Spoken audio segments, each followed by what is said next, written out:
Hey, Dreamers and Wanderers, welcome back to Dream and Wonderland, the podcast and the Wrestlemania in Las Vegas special edition. It's all about Wrestlemania, and of course, Dream and Wonderland is also about following your dreams and passions and make them come true. And slowly, dream after dream, step by step, you build your dream life as well.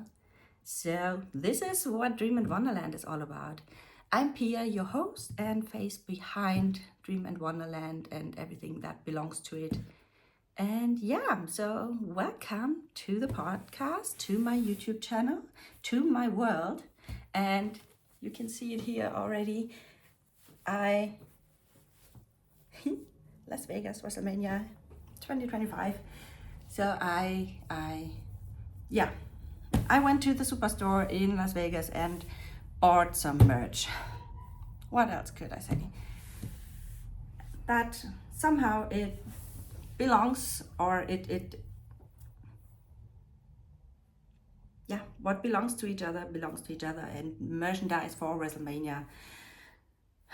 It's a match, I think. So welcome to the episode. It's a kind of wrap up of my last trip to Las Vegas, because you can see it here that I'm already back home again, back in Germany in my apartment. And yeah, WrestleMania 41 2025 Las Vegas is already history, but after WrestleMania is before WrestleMania, and the next WrestleMania is already, I already started to plan something around it. And so if you haven't noticed it yet, the next location for WrestleMania 42 is New Orleans, where, at least for me, everything began. It was back in 2014, WrestleMania 30 in New Orleans. It was my very first solo trip and solo WrestleMania as well. So the reason I always wanted to travel the world, that was not a question. And as WrestleMania and attending one live in the stadiums and everything came up as well as a wish, a dream, a goal of mine. I combined both and took that as my first reason to actually start my travel the world adventure. And so I traveled to WrestleMania in 2014, the very first time. New Orleans. At that time, I still used the travel packages of WWE, where everything was included, like the WrestleMania tickets, the Raw, the SmackDown was included as well, Hall of Fame, 2 fan access tickets, plus a gift card for some New Orleans restaurants where you can cash in and eat something for that, and the accommodation, of course. And at that time, the chosen hotel was the Sheraton, straight on Canal Street, which is right at the edge of the French Quarter. When here is the Sheraton, there's the street, then there was the French Quarter. And I was lucky. I got a room in the 22nd floor or something like that, with actual view onto the entire French Quarter. So that was awesome. And I think when I will do the special edition for WrestleMania 42, I will tell you a little bit more about my adventures in New Orleans that happened around that. So stay tuned for that. I will let you know as soon as it comes up. That was the Sheraton, the first. Then the second New Orleans time was, I think it was 2018, WrestleMania 34. Could be. Maybe 1 or 2 years, plus minus. 2019 was New York, that is what I remember. And I think the one before was New Orleans. So anyways, the second time I decided to stay a little bit longer in New Orleans. So I stayed for 2 weeks. And for those 2 weeks, I rented a little tiny, I think you can call it tiny house already, now that it's a thing. Eventually it was just like a little hut with, it's just one room with a little tiny kitchen and an even tinier bathroom. And there was just a bed, a TV, the kitchen and the bathroom. But it was lovely and it was nice, and it was freezing because I didn't know how to actually use the heating thing, or I don't know. It started to heat, but only for a couple of minutes, and then it stopped. And at that time the weather was definitely colder than expected, because the first time it was like warm as hell. I could wear my shorts, short tank tops, and at that time I literally needed long trousers and all kinds of coats and long sleeves, and that was different for sure. But 2 weeks, 2 weeks, and with remote working at that time, it was a total different experience, because I had actual time to explore even more, not only the French Quarter, but also the Garden District, then the other side of the river,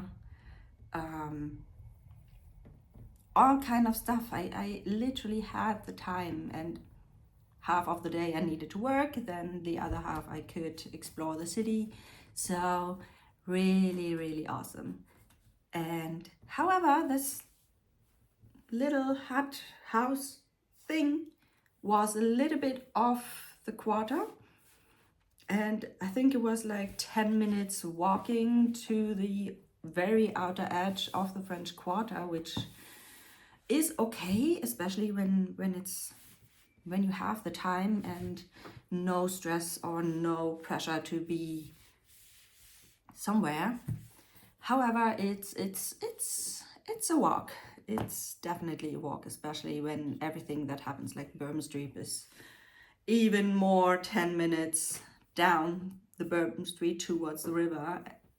And then, I mean, at some point at night, you just want to be at home. So for this time, so next year, I decided to choose an accommodation right in the middle of the French Quarter. So, and to make sure that I get something there, I already saved my spot this week. So I'm already in New Orleans fever, because I love the city. It's one of my favorite US cities. So it has just this very special vibe. It's perfect for a Wrestlemania, because you can actually walk everything. Everything is in walking distance, not only the French Quarter or the river, the convention center, but also the 2 event locations like the stadium and the little arena right next to it. It's definitely in walking distance. I remember when we walked there the last times, we walked back straight to the French Quarter, to Bourbon Street or wherever, and that was not a big issue. So yeah, that's why it's and because everything might happen in the French Quarter, you will meet so many wrestling enthusiasts all day long, and that is just fantastic, because it to me it also gives you a feeling of belonging, because there are more people with the same passion, and that's incredible. So that's about New Orleans. About Las Vegas, just as to wrap my trip up, or to wrap up my trip, as a WrestleMania location, it's definitely a great. It's when you go after criteria like walkability and the vibe and like, I don't know, in New Orleans, for example, they really had posters and screens already at the airport with "Welcome to WrestleMania" and all the stuff, which was definitely not the case in New York, for example. In comparison, New York is so damn not walkable.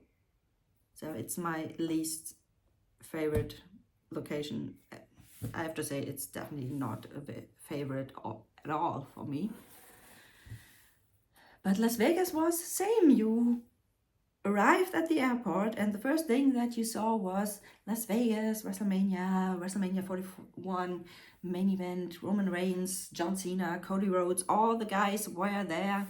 The girls were there as well, and so it was the entire time when I walked through the airport.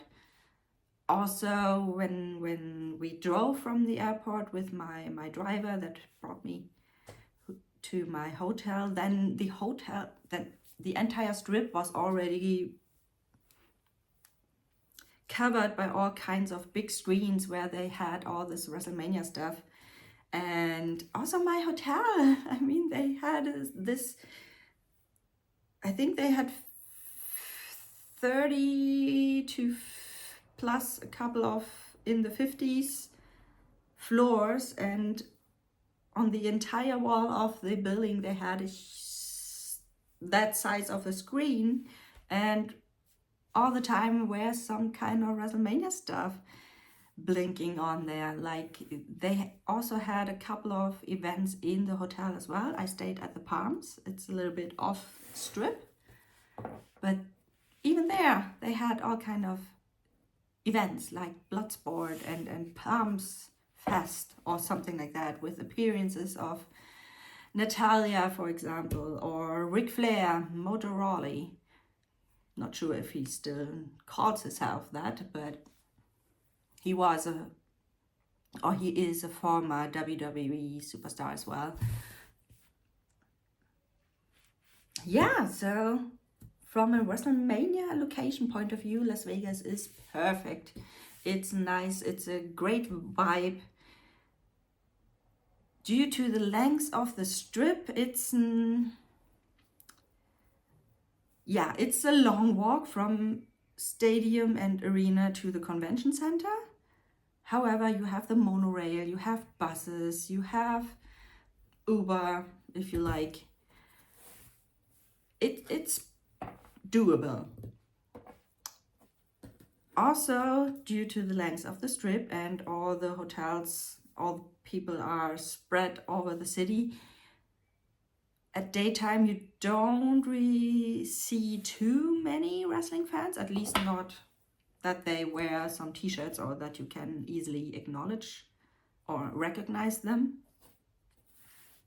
But that's still okay, because if you know where to hang out between the events, then that's fine as well. And of course, this time I met up again with my Facebook WrestleMania group, WrestleMania Reisen, which is a German speaking group. And the owner of this group, his vision is to provide all kind of wrestling and WrestleMania special as a specialty. Tips and tricks and how to organize a trip to WrestleMania by yourself. So that's the main vision and mission, to provide information about how to get tickets, how to get hotels, what to pay attention to, what are the events, not only WWE, but also around that, like all the other wrestling promotions, AEW, WXW, TNA, I don't know, whatever.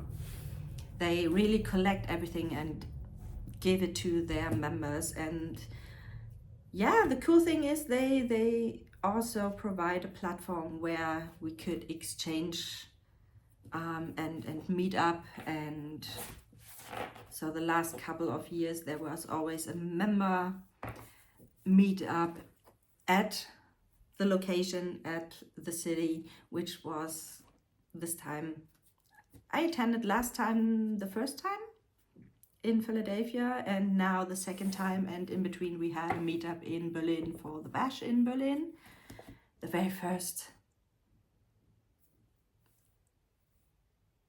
premium live event, that is what they call it today, in Germany, on German grounds, was awesome as well.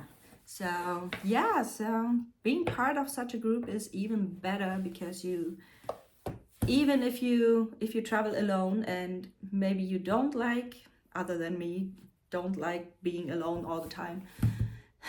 Not that I want to be all the time alone, but I don't have issues with traveling alone. I love it because I don't need to argue with someone what to do and so on.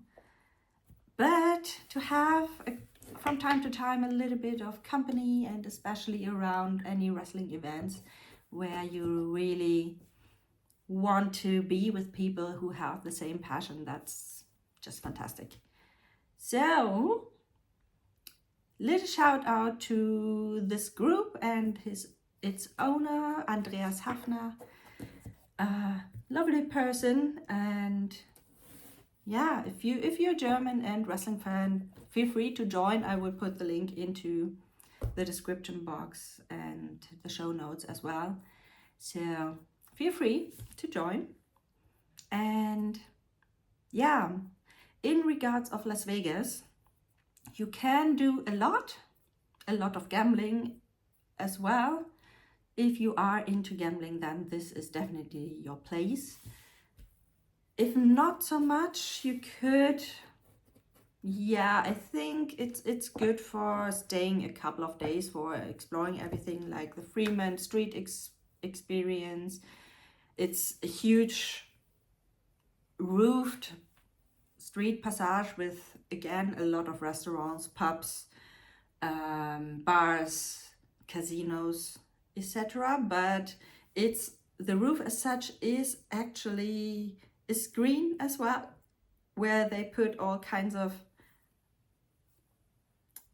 videos on, like a sky, a night sky, then of course a little bit advertising in between. But also I've seen it is a zipline thingy where you can go from one side to the other side via a zipline, which could be fun if you are into such stuff. Also, you can jump from that stratosphere thing if you like bungee jumping or something like that.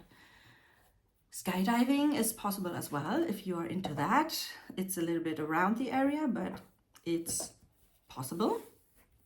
And yeah, I mean, it's Vegas. There is a lot to do, and if you have a couple of more days and time, you could also rent a car and go to all kinds of national parks, like the Valley of Fire, the Grand Canyon, if you like. It's a day trip, I think, and it's definitely worth it. You could also do some helicopter trips to the Grand Canyon also.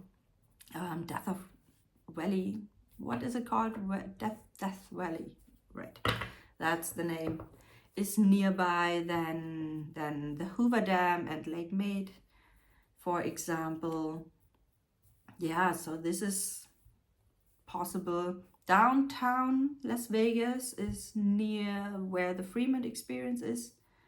I haven't made it there, unfortunately. I would have loved to. A friend of mine did that, and he said he loved the street art that is there. So if you are into street art, feel free to check out downtown Las Vegas and let me know how you like it. And yeah, so that's Las Vegas. A lot of cool stuff. What I missed about the entire experience were two things. Some warmer clothes, because everywhere if you are not used to that, and everyone who's not living in the US is probably not used to that, or yeah, maybe the southern countries of Europe maybe are a little bit more used to that, but everywhere you have ACs, air conditionings, which are literally in freezing mode. It's incredible. In the stadium, in the arena, in the hotels, in the restaurants, everywhere they have it literally on freezing mode. I don't know why they can't just have a good standard of not freezing. And even the guys, the men in that group that I hung out with, they said they were freezing. And this with a man, usually me as a woman, that I'm freezing, that can happen. But if a man says he's freezing because of the freaking AC, then that's something that you need to pay attention to. So if you don't want to freeze, feel free. Remind yourself to bring a sweater, long pants maybe. I don't know. And don't be shy to carry that around all day long, to make sure that in the evening, at night, if you don't have a chance to go back to the hotel, especially, if you sit in those arenas and the stadiums, you will thank me for that tip. I had a sweater on and a jacket with me, which I used to cover my legs, and I still was freezing during the 2 nights of Wrestlemania, for example. So this is something that I would at least like to mention. And what is really weird, I would say, especially to us Germans, maybe also to other European cultures, is the fact that there are no benches around the city, especially not around the strip. You are just walking, and it's a long strip. If you want to walk everything in with the pace that you are able to walk, it's maybe like 2 hours of walking, going from the convention center to the stadium and so on. And damn, sometimes I wished they just had a bench there, or a sitting possibility, a seating kind of whatever, to just sit there for a moment, rest, and maybe enjoy the people walking around, or enjoy this Venetian setup things with all the gondolas and things like that. I mean, they rebuilt the palace of Venetia, and there would have been such a great opportunity to put a couple of benches to just watch the strip. I mean, I could imagine that that's for purpose, different reasons probably, but damn, I really missed that. Just like a seating a possibility where I could sit and just soak in the atmosphere and relax and rest a little bit because of all the walking, and maybe read a book and sit in the sun and just no, the only possibility is to sit in a restaurant or a bar, and then as soon as you one time say, no, I don't want to order anything at the moment, but maybe in 10 minutes or so, they come with the check, and immediately I have the feeling that they want to leave me. So no long sitting and relaxing either, which is normal for the US, and yes, I know that, but I mean, we Europeans have a kind of sitting and relaxing culture, so enjoying a coffee in a coffee bar, for example, or in a bistro or a cafe, whatever, could last for a couple of hours. So that's something that's special about the US, I guess. Yeah, so this is my little Wrestlemania in Las Vegas wrap up, combined with a little forecast for Wrestlemania 42 in New Orleans. I hope you liked it. I hope you liked, yeah, this little special edition here. And feel free to leave me a like, a comment. Let me know, give me some feedback. Feel free to let me know what you liked, what you want to see, for example. I mean, it's me talking and telling you what I experienced, but I could imagine for some of you who you want to see a little bit more pictures or videos or something like that. Could be. Feel free to let me know about that. And if you want to know anything, feel free to leave me some questions. And yeah, if you like, subscribe to the channel. I plan to have a little Wrestlemania 42 special next year as well. And depending on what wrestling events I would attend this year, maybe I do something about that as well. But mainly be aware that this is mostly a tarot reading channel as well. My podcast is all about how to find out what your dreams are, what you desire, and eventually how you can make that possible. So this is it for now, and I hope you loved it, and we see us in the next video, whatever it is about. And yeah, see you soon.